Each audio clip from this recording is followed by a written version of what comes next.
અમે પૂછીએ બેન તમે કાના છો તો કે ભાઈ અમે તો દાહોદ થી છે. નાના નાના છોકરાઓને ત્યાં મજૂરી માટે મજબૂરી આ પેટનો ખાડો પૂરવાની મજબૂરી એમને ત્યાં લઈ જાય છે.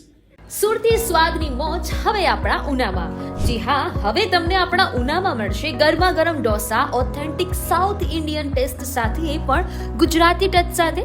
જો તમે દીવ અને સોમનાથ બાજુ ફરવા જતા હોય તો ઢોસા પોઈન્ટમાં ઢોસા ખાવાનું ભૂલતા જ નહીં.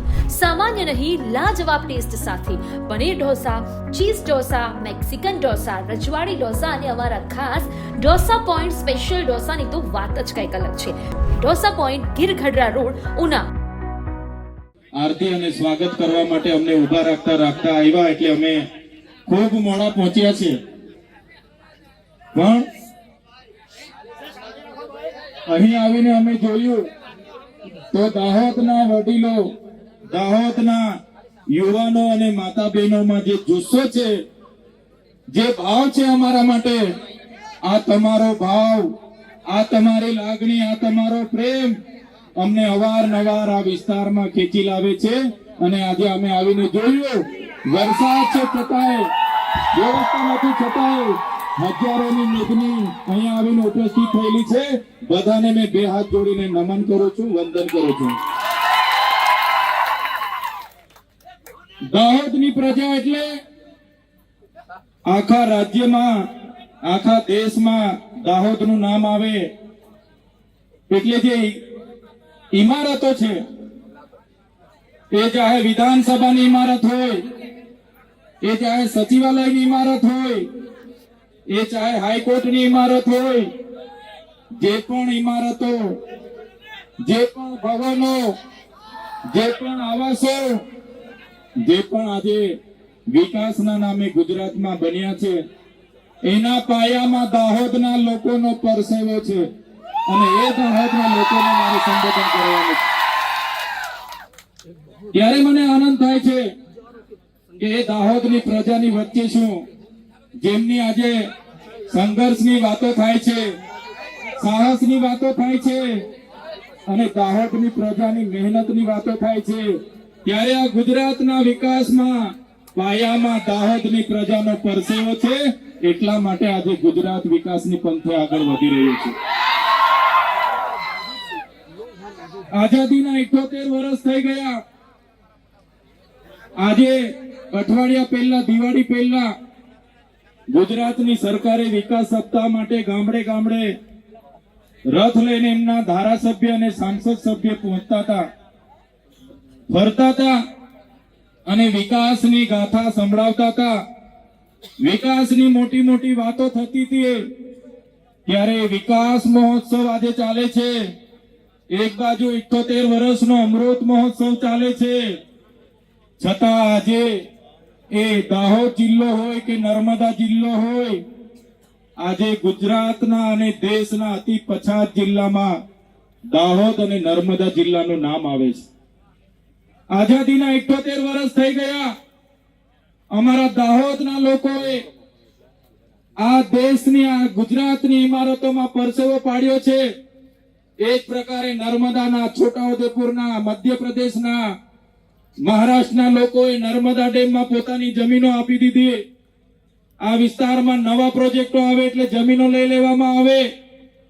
કોરિડોરના નામે, સ્ટેચ્યુના નામે, જીએમડીસીના નામે, જીઆઈડીસીના નામે, વિકાસના નામે જ્યારે પણ આ વિસ્તારમાં પ્રોજેક્ટો આવે છે, ત્યારે મારા આદિવાસી ખેડૂતોની જમીનો સહમતિ વગર લઈ લેવામાં આવે છે.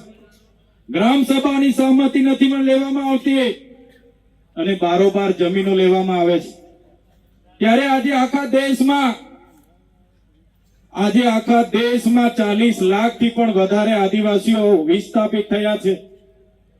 આજે એમના માટે દાહોદ આટલો મોટો જિલ્લો હોય, દેશના વિકાસમાં દાહોદે આટલું મોટું યોગદાન આપ્યું છે, છતાં હમણાં દિવાળી પતી જશે એટલે મારા દાહોદના ભાઈઓ અને બહેનો માથા પર પોટલા અને હાથમાં છોકરા લઈને મજૂરીએ જતા જોઈએ છે. અમે ગાંધીનગરમાં મળે છે, સુરતમાં મળે છે, ભરૂચમાં મળે છે, અમને અંકલેશ્વરમાં મળે છે, વડોદરામાં મળે છે. અમે પૂછીએ બેન તમે કાના છો? તો કે ભાઈ અમે તો દાહોદ થી છે. નાના નાના છોકરાઓને ત્યાં મજૂરી માટે મજબૂરી, આ પેટનો ખાડો પૂરવાની મજબૂરી એમને ત્યાં લઈ જાય છે. ત્યારે આ ગુજરાત સરકારને કહીએ છીએ, આજે તમારો આઝાદીનો 78મો વર્ષ ચાલે છે. તમે અમૃત મહોત્સવ પાછળ અબજો રૂપિયાનો ખર્ચો કરો છો. હમણાં વિકાસ સપ્તાહના નામે તમે આ વિસ્તારોમાં રથ ફેરવતા હતા, એમાં કરોડો રૂપિયાના ખર્ચાઓ કર્યા છે. મનરેગા યોજનામાં દરેક બિનકુશળ શ્રમિકને 100 દિવસ રોજગારી આપવાની વાત હતી.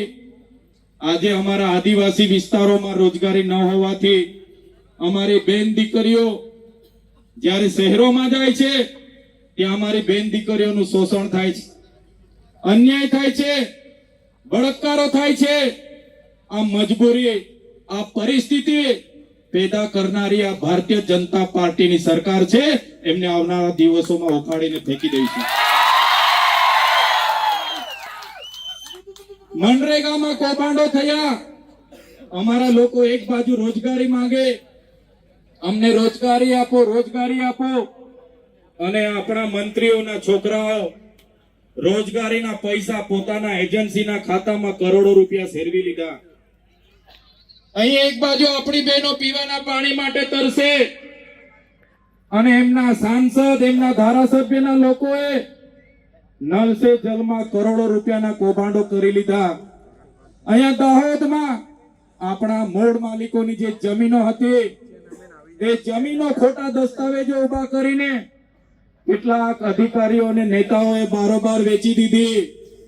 ત્યારે મારા યુવાનોને, મારા વડીલોને આહવાન કરું છું, મેં આવનારી ચૂંટણીમાં એ લોકોને તમારે આનો જવાબ, ઈંટનો જવાબ પથ્થરથી આપવાનો છે. ઈંટનો જવાબ પથ્થરથી આપવાનો છે. જંગલ ખાતામાં ગયા વર્ષે 100 કરોડનું દાહોદનું કૌભાંડ થયું. ગુજરાત પેટર્નમાં કૌભાંડ થયું. આદિ આદર્શ ગ્રામમાં 100 કરોડ રૂપિયા દાહોદમાં આવ્યા, એનું કૌભાંડ થયું. દરેક વખતે અમે દાહોદ આવીને મીડિયા મિત્રોને જણાવ્યું કે દાહોદના લોકો સાથે આટલી બધી અન્યાય કેમ. ત્યારે આ વિસ્તારના સાંસદોના નામ આવે અને તપાસ બંધ થઈ જાય. આ વિસ્તારના ધારાસભ્યોના નામ આવે અને તપાસ બંધ થઈ જાય. આ વિસ્તારના મંત્રીઓના નામ આવે અને તપાસ બંધ થઈ જાય. હવે સરકારો, મંત્રીમંડળ બદલી રહી છે, પણ અમારી પ્રજા આવનારા દિવસોમાં તમારી સરકાર બદલી નાખવાની છે. તમે જોયું હશે મનરેગાનું કૌભાંડ આપણે બહાર પાડ્યું. નકલી કચેરી અહીંયા સિંચાઈની બોડેલીમાં આપણે બહાર પાડી. ટેટ પાસ ઉમેદવારો માટે આપણે અહીંયા રેલીઓ કરી. પોસ્ટ મેટ્રિક શિષ્યવૃત્તિ બંધ કરી દેવામાં આવી. આપણા બાળકો ઉચ્ચ અભ્યાસ માટે વર્ષોથી પોસ્ટ મેટ્રિક શિષ્યવૃત્તિ મળતી હતી, જેના આધારે આપણા યુવાન અને યુવતીઓ મેડિકલમાં જતા, જીએનએમમાં જતા, ફાર્મસીમાં જતા, બીએસસીમાં જતા, ડિપ્લોમા કરતા, ડિગ્રી કરતા. અને આ સરકારે 28/10/2024 ના રોજ શિષ્યવૃત્તિ બંધ કરી. 5000 વિદ્યાર્થીઓને લઈને અમે વિધાનસભાનો ઘેરાવો કર્યો. ત્યારે આ વિસ્તારનો એક પણ ધારાસભ્ય આપણા બાળકો માટે એક શબ્દ બોલવા તૈયાર નહોતો. અને વિધાનસભાના ઘેરાવા પછી બિરસા મુંડા ભવનનો ઘેરાવો કર્યો. વિધાનસભામાં સરકાર સામે મારે લડાઈ થઈ. ગૃહમાં મને એક દિવસ માટે સસ્પેન્ડ કરવો પડ્યો. એમણે મને સસ્પેન્ડ કર્યો, પણ અમે વિદ્યાર્થીનો મોરચો લઈને જે પ્રકારે વિધાનસભામાં પહોંચ્યા, આ સરકારને નમતું જોખવું પડ્યું અને શિષ્યવૃત્તિ ફરી ચાલુ કરવી પડી.